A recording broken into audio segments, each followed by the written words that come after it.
Akhirnya hilalnya muncul juga nih buat perilisan Poco F7. Dan pasar Indonesia ternyata juga gercep nih buat perilisan Poco F7 ini. Lah tumben.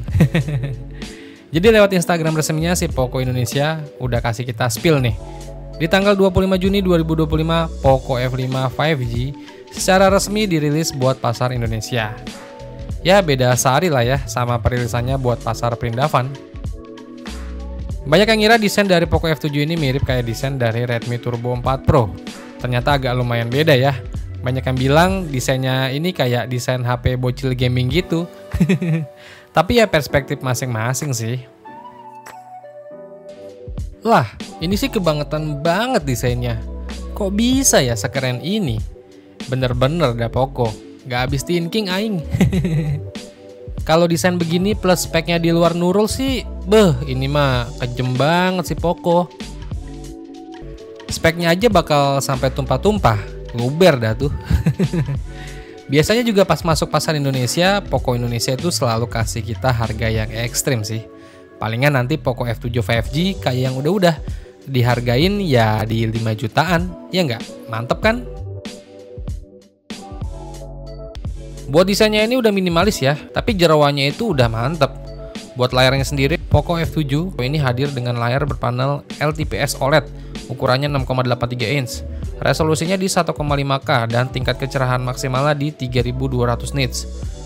Bodi dari Poco F7 ini udah menggunakan rangka aluminium kelas industri penerbangan dengan bezel tipis di 1,9 mm di bagian sisi dan 7,9 mm di bagian dagu. Nggak ketinggalan HP ini juga punya sertifikasi ketahanan rating IP66, 68, dan IP69. Jadi HP ini juga udah bisa diajak berenang ya. Terus Poco F7 ini tersedia dalam 3 pilihan warna, yaitu ada warna putih, hijau, dan juga hitam. Buat performanya seperti yang udah gue bilang tadi, kalau si Poco F7 ini mengusung chipset dari Qualcomm Snapdragon 8S Gen 4. Chipsetnya ini dipadukan dengan 4 opsi RAM dan intra memori, yaitu RAM-nya mulai dari 12GB dan intra memorinya sampai 1 TB. Chipset dari Snapdragon 8S Gen 4 ini udah siap rata kanan banget buat main game. Dari hasil skor AnTuTu benchmarknya aja, HP ini bisa menghasilkan skor di angka 2,1 jutaan. Jadi jelas performanya di Redmi Turbo 4 Pro ini bukan kaleng-kaleng lagi. Terus buat kameranya, Poco F7 ini dilengkapi dengan konfigurasi 2 kamera belakang yang terdiri dari kamera utama beresolusi 50 MP dengan sensor yang dipakai itu dari Sony LET600 yang juga udah dilengkapi dengan OIS dan EIS. Terus satu lagi ada kamera ultrawide beresolusi 8 MP. Kedua kamera belakang ini dipasang di modul lonjong berbahan logam. Terus buat kamera depannya, Poco F7 ini dibekali resolusi di 20 MP.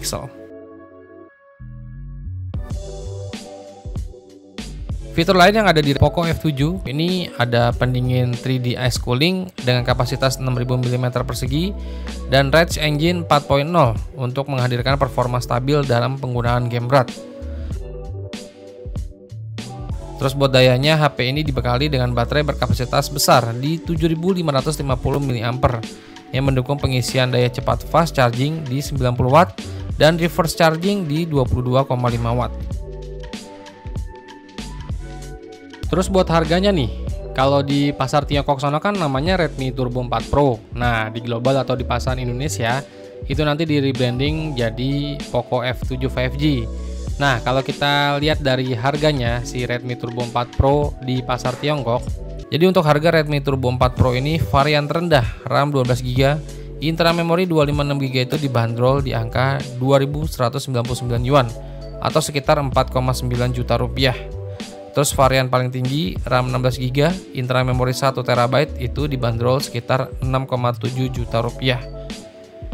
Ini harganya di luar Nurul sih, nggak ngotak gitu kalau ngasih harga. Apa kabar brand lainnya gitu? Ya semoga HP-HP kayak begini bisa dirilis resmi juga ya buat pasar Indonesia. Kan sayang gitu, HP sekeren ini cuma lewat aja, ya nggak?